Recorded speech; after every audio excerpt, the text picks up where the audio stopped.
आज बात करते हैं पर्यावरण, इन्वायरमेंट। पर्यावरण जो शब्द है वो परि और आवरण शब्दों के संधि करने पर बना है, जिसका अपन शाब्दिक अर्थ समझते हैं जो परित यानी चारों ओर, आवर्त यानी ढका हुआ है। यानी हम सभी जीवधारियों तथा वनस्पतियों के जो चारों ओर का आवरण है, जो हमें घेरे हुए हैं, उसी को हम पर्यावरण कह सकते हैं।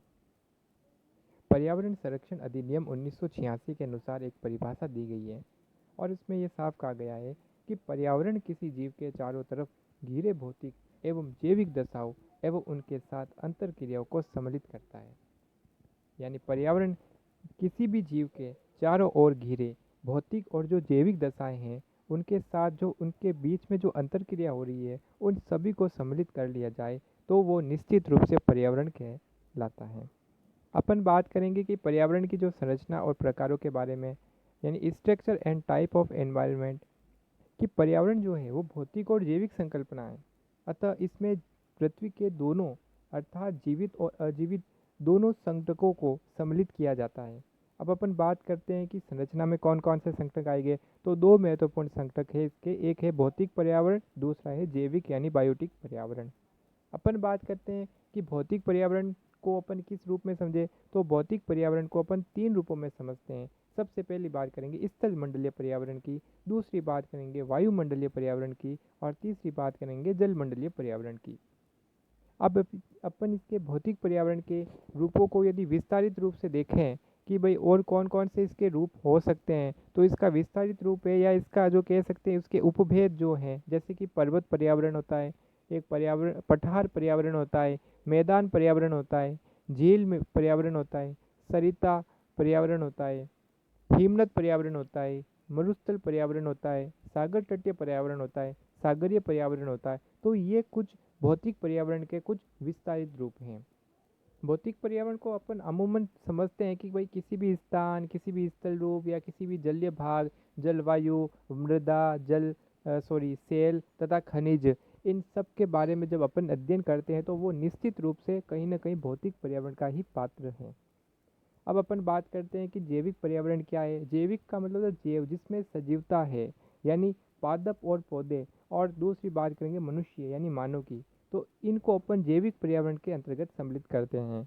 अपन बात करेंगे कि भाई जैविक पर्यावरण और कौन कौन से, तो यानी इनके और कौन कौन से उपभेद है, तो सबसे पहले बात करेंगे वानस्पतिक पर्यावरण की और दूसरी बात करेंगे अपन जंतु पर्यावरण की।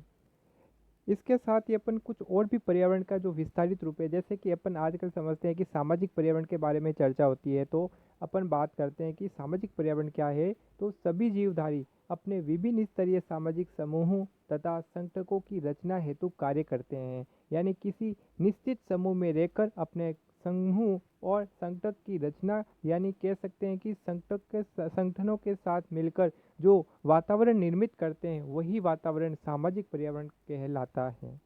अपन बात करेंगे आर्थिक पर्यावरण की, कि आर्थिक पर्यावरण क्या है। यानी अपन कहेंगे कि जितने भी जीवधारी है या विभिन्न जीवधारी है, अपने अपने जीवन निर्वाह के लिए, अपने अस्तित्व के लिए तथा अस्तित्व तथा संवर्धन के लिए भौतिक पर्यावरण से पदार्थों को जो प्राप्त करने के लिए, जो भौतिक पर्यावरण को प्राप्त करने के लिए जो भी क्रियाकलाप या जो भी क्रिया संपन्न करते हैं या जो भी प्रक्रिया संपन्न करते हैं, उसको अपन आर्थिक पर्यावरण के अंतर्गत सम्मिलित करते हैं।